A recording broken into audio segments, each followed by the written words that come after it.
আর পড়বেই না কেন, মেয়েটা দেখতেই এত কিউট। যার পরে তারা দুজন শিনকে নিয়ে চলে যায় একটা ক্যাফেতে, যেখানে তাদের মাঝে পরিচয় বিনিময় হয় আর আমরা জানতে পারি একজনের নাম মারিয়া এবং অন্যজনের নাম শিশিলিন। কিন্তু পরেই শিন জানতে পারে যে তারাও শিনের মতো ম্যাজিক একাডেমির এন্ট্রেন্স এক্সাম দিতে এসেছে। একই সাথে মারিয়া বলে যে সে তো হিরোদের বিরাট বড় ফ্যান, স্পেশালি মেলিডার। এছাড়াও মারিয়া তো অনেক এক্সাইটেড, কারণ ওই হিরোদের নাতিও এবছর ম্যাজিক একাডেমির এন্ট্রেন্স এক্সাম দিবে। আর এসব শুনে শিন তো একটু আনকমফোর্টেবল হয়ে যায়, কারণ সেই যে হিরোদের নাতি এটা তারা জানতো না। তাই সে তাড়াতাড়ি ওই ক্যাফের বিল দিয়ে সেখান থেকে বের হয়ে পড়ে। পরদিন শিন এক্সাম হলে রাস্তা খুঁজে পাচ্ছিল না বলে নোটিশ বোর্ড চেক করতে থাকে, কিন্তু তখনই পেছন থেকে একটা বেয়াদব বড়লোকের ছেলে এসে শিনের কাঁধ টানার চেষ্টা করে। কিন্তু শিন তার সেলফ ডিফেন্স হিসেবে ওই ছেলেটির কবজি ঘুরিয়ে মাটিতে নামিয়ে দেয়। পরে ওই কার্ট নামের বেয়াদব ছেলেটা শিনকে বলে যে তার বাপ বিরাট বড় ব্যবসায়ী। আর ঠিক তখনই সেখানে প্রিন্স অগাস্ট চলে আসে আর কার্টকে মনে করিয়ে দেয় যে তার বড়লোকি দাপট স্কুলের ভিতর চলবে না। আর এই বলেই অগাস্ট সেই বদমাসটাকে সেখান থেকে তাড়িয়ে দেয়, কারণ এমনিতেই প্রিন্স অগাস্ট ছাড়া আর কারোরই সাহস ছিল না ওই ধনী লোকের বদমাস ছেলেটার সাথে তর্ক করার। যার পর আমরা জানতে পারি যে প্রিন্স অগাস্ট আসলে আঙ্কেল ডেসিয়ামেরই ছেলে, আর তাই শিন ও প্রিন্স অগাস্টকে নিজের কাজিনের মতো মেনে নেয় আর তাদের মাঝে একটু হাসি ঠাট্টাও হয়। এরপর এন্ট্রেন্স এক্সাম শুরু হয় রিটেন টেস্ট দিয়ে এবং সবাই এক্সাম শেষ করেই চলে যায় ম্যাজিক টেস্টের জন্য।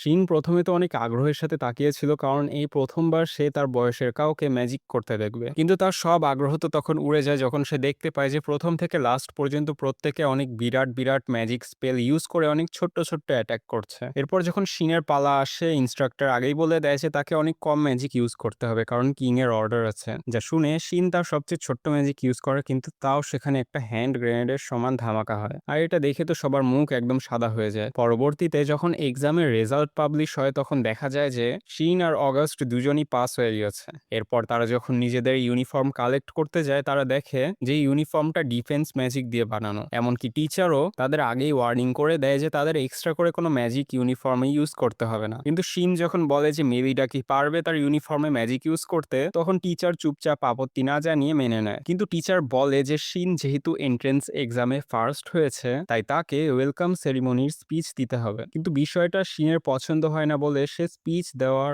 ঝামেলাটা অগাস্টের উপর চাপাতে যায়। বাট অগাস্ট তো আগেই মানা করে দেয় যে কিং এর ছেলের স্পিচ দেওয়ার কোনো রুল নেই। এরপর নিজের বাড়ি ফিরে শিন ঠিক করে যে সে তার স্পেশাল ম্যাজিক পেন ইউজ করে ইউনিফর্মের ডিফেন্স ম্যাজিকটা মুছে আরো পাওয়ারফুল ম্যাজিক দিয়ে তার ইউনিফর্মটাকে আপগ্রেড করবে। আর ইউনিফর্ম আপগ্রেড করতেই সে খুশিতে পাগল হয়ে চিৎকার করে ওঠে। যা শুনে সেখানে মেলিডা চলে আসে এবং মেলিডা তার আপগ্রেড করা ইউনিফর্ম দেখে এত শক হয়ে যায় যে পরদিন মেলিডা জোর জবরদস্তি শিনকে দিয়ে প্রমিস করায় যে শিন তার এই ইউনিফর্মের কথা ওয়েলকাম সেরিমনিতে কাউকে বলবে না। আর ওয়েলকাম সেরিমনির দিন মেয়েরা তো পুরো অবাক হয়ে যায় জেনে যে হিরোদের নাতি আর কেউ না বরং শিন।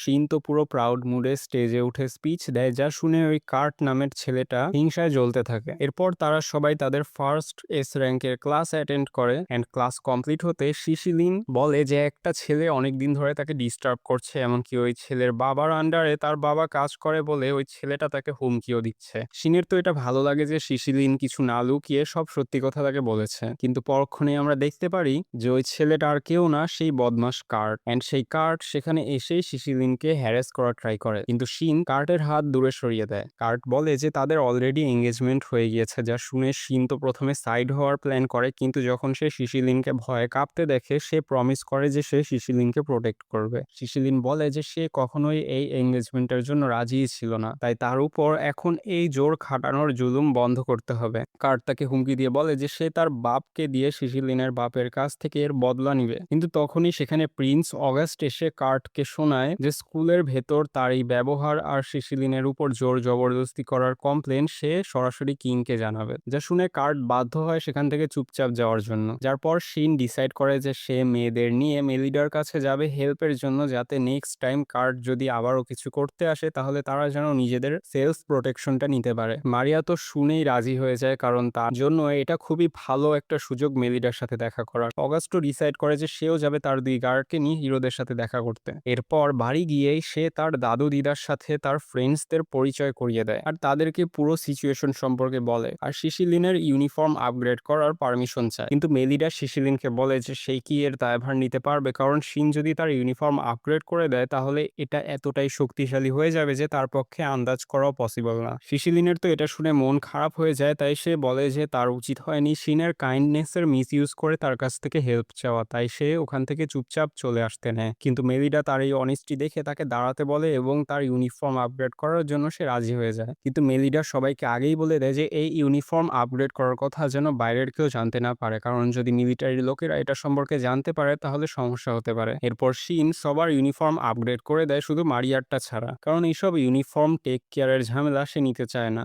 এরপর সে সবাইকে তার টেলিপোর্টেশন ম্যাজিক দেখায়, যেটা দেখে সবাই প্রথমে তো অনেক অবাক হয়, কারণ একজন এস র্যাঙ্কের পক্ষেও এই ম্যাজিক করা খুবই রেয়ার। এছাড়াও শিন যখন বলে যে সে এটা কিভাবে করলো, তখন এসব তাদের মাথার উপর দিয়ে যেতে থাকে।